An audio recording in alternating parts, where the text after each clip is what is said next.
Bismillahirrahmanirrahim. Assalamualaikum warahmatullahi wabarakatuh. Kembali dengan channel Wahyudi. Jadi di sini kita akan bertemu dengan mata kuliah robotika industri, di mana kita untuk pertemuan pertama ini kita akan membahas mengenai pengenalan robotika, di mana kita akan membahas pengertian dan penjelasan mengenai apa itu robotika. Nah, nanti akan saya jelaskan beberapa penjelasan dan mengenai materi satu, yaitu adalah robotika industri, atau pada materi pengenalan robotika mulai dari penjelasan dan pengertiannya. Oke, jadi perlu kita ketahui bersama bahwa dalam pengertian robot itu sendiri, nah jadi robot itu berasal dari bahasa Ceko yang berarti robota, yang artinya dia sebagai pekerja.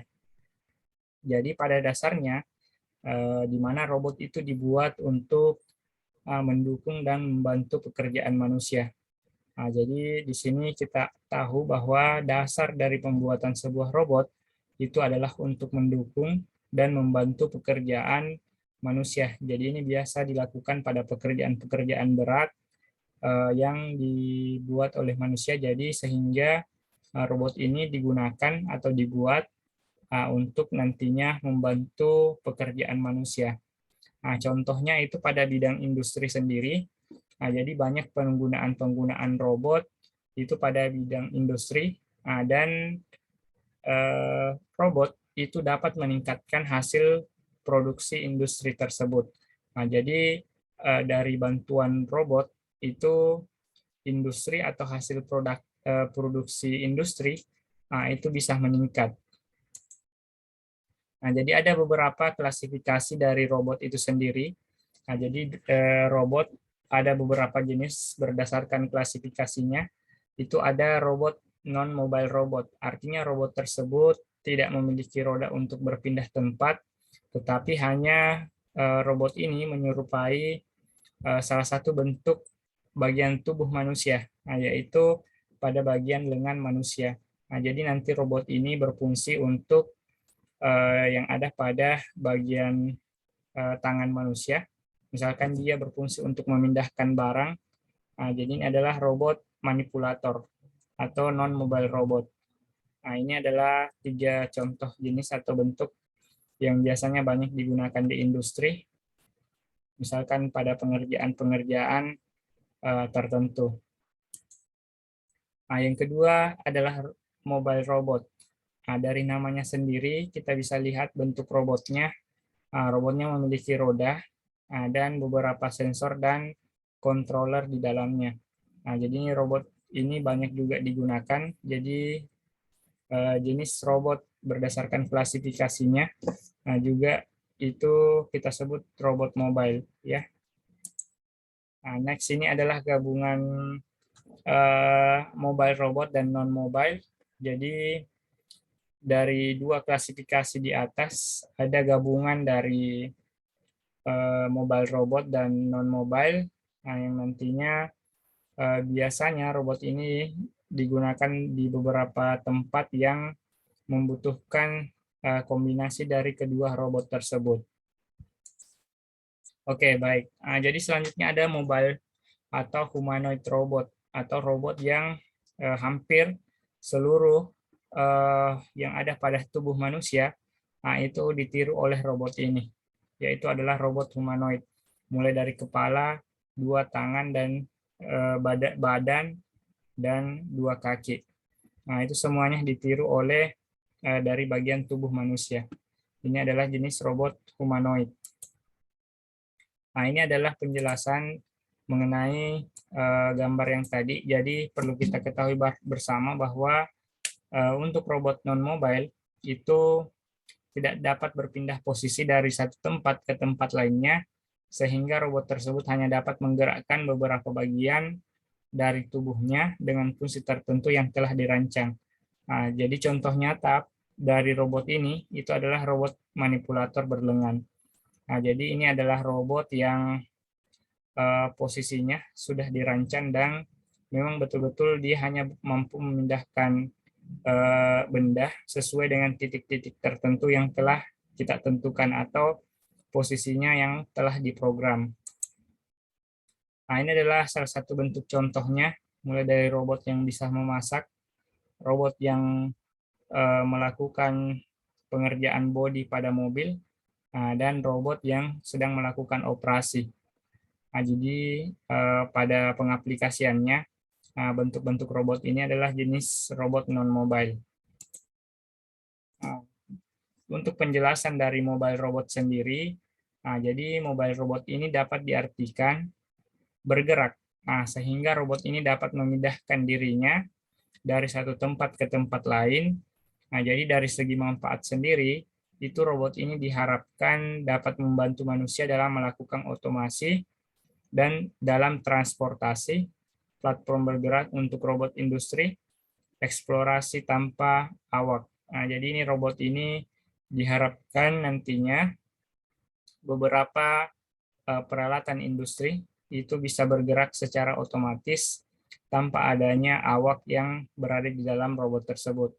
Jadi robotnya bergerak secara otomatis dan mampu melakukan pekerjaan atau membantu manusia agar pekerjaan tersebut bisa dilakukan lebih mudah. Ini adalah beberapa contoh dari robot mobile robot. Jadi ada beberapa bentuk dari robot tersebut. Ini adalah gabungan dari robot mobile dan non-mobile. Jadi robot ini merupakan penggabungan dari fungsi-fungsi pada robot mobile dan non-mobile. Jadi sehingga keduanya itu saling melengkapi, di mana robot non-mobile ini dapat membantu fungsinya dengan bergerak dari satu tempat ke tempat lain. Jadi nantinya diharapkan dari penggabungan robot ini dapat melengkapi fungsi-fungsi tertentu yang dibutuhkan dalam pekerjaan di industri. Ya. Ini adalah salah satu contoh bentuk penerapan dari atau penggabungan dari robot mobile dan non-mobile robot. Untuk penjelasan dari humanoid robot sendiri, jadi ini robot ini sebenarnya sengaja dirancang dengan menirukan manusia. Fungsi-fungsi tubuh manusia, baik lengan, kaki, mata, dan pergerakan sendi, kepala, dan bagian lainnya, itu sebisa mungkin diterapkan di robot ini. Jadi semua yang ada pada tubuh manusia itu sebisa mungkin diterapkan di robot humanoid. Jadi memang betul-betul diusahakan betul-betul menyerupai bentuk tubuh manusia. Ini adalah salah satu contoh bentuknya. Jadi penerapan robot humanoid, pengembangannya sampai sekarang sudah banyak sekali, apalagi sudah menyentuh pada kecerdasan buatan AI. Jadi memang sekarang sudah canggih sekali. Jadi perlu kita ketahui bersama bahwa dalam sebuah sistem robot itu kita kenal yang namanya input, proses, dan output. Jadi nantinya di bagian input di sistem robot kita kenal dengan sensor yang berfungsi sebagai input, proses, controller sebagai proses. Jadi kita gunakan controller sebagai pemrosesan. Jadi inputan yang ada pada sensor itu yang nantinya akan diproses oleh controller, dan untuk output, itu nantinya dihasilkan oleh aktuator atau perangkat atau interface-interface lain yang kita gunakan atau yang kita pasang pada robot.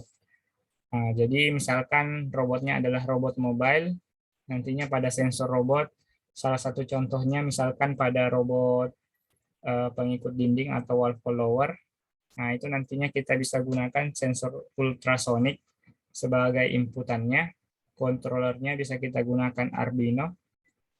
Terus untuk aktuatornya nanti kita bisa gunakan motor DC sebagai output.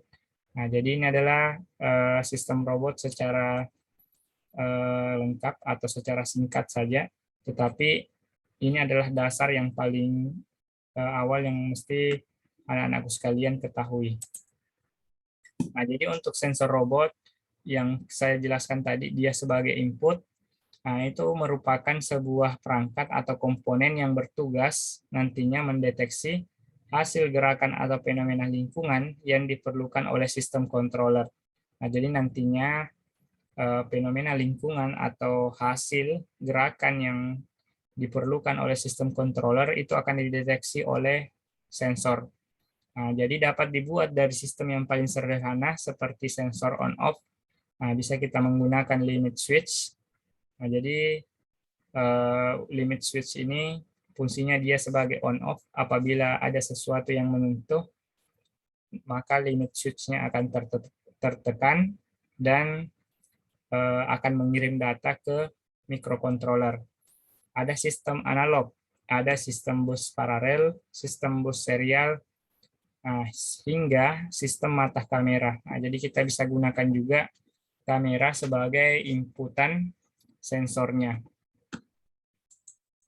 Nah, ini adalah salah satu contoh bentuk, ada sensor jarak ultrasonik, sensor jarak yang menggunakan cahaya infrared, ada sensor kamera, ada kompas, dan banyak sekali jenis-jenis sensor lainnya yang mungkin nanti bisa kalian cek satu persatu ya. Nah, saya lanjut untuk controller. Jadi controller ini sebenarnya dia merupakan rangkaian elektronik yang setidak-tidaknya terdiri dari rangkaian prosesor atau microcontroller. Nah, jadi di mana signal kondisi untuk sensor analog atau digital dan driver untuk aktuator. Nah, jadi ada pin-pin yang kita gunakan nantinya untuk kita pasangi sensor atau aktuator sebagai outputnya.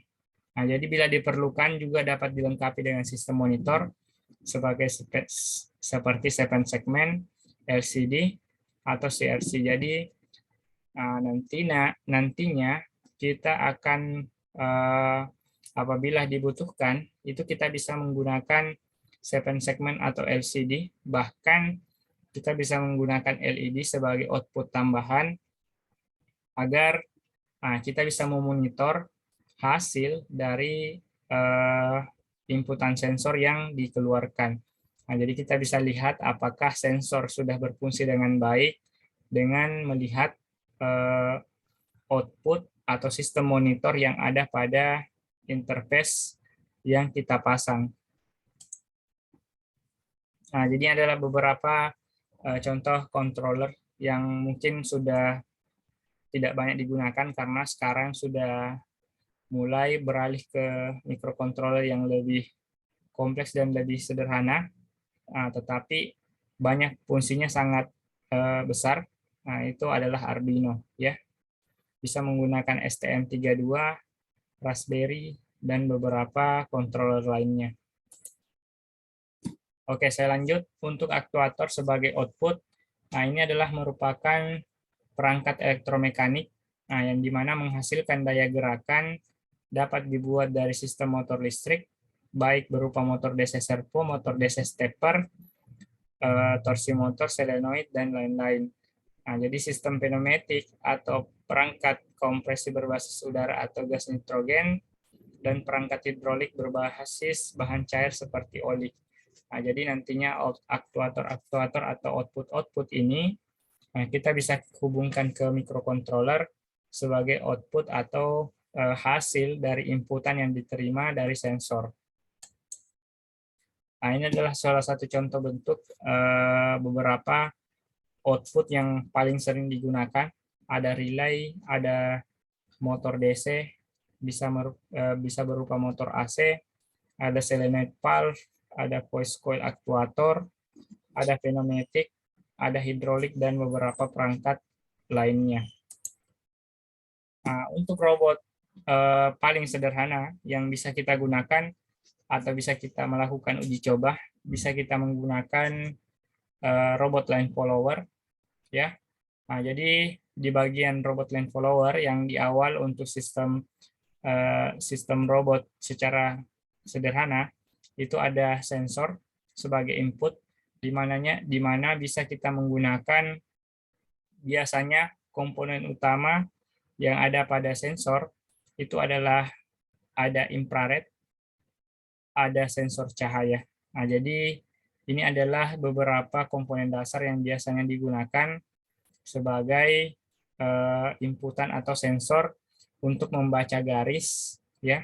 Jadi sensor ini digunakan untuk membaca garis yang nantinya yang akan diproses oleh microcontroller. Nah, jadi untuk kontrolernya sendiri kita bisa menggunakan ATmega, PIC atau Basic Stem.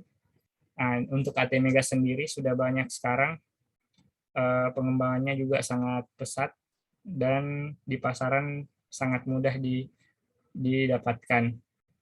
Untuk aktuatornya sendiri itu bisa kita menggunakan motor DC sebagai output dari robot line follower ini, ya.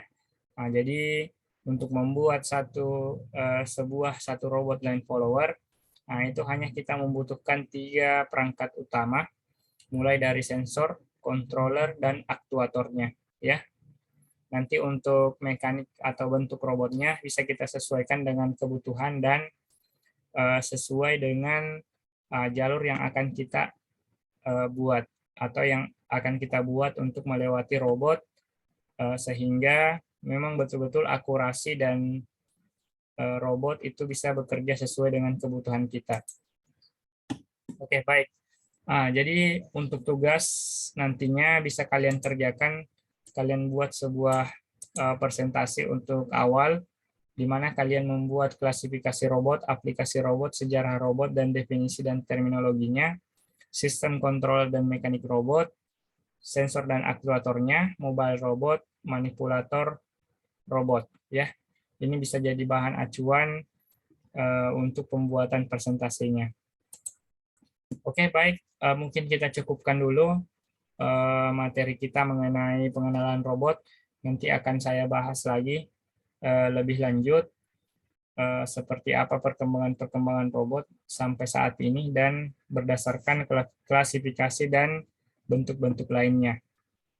Oke, saya cukupkan. Lebih dan kurangnya mohon dimaafkan.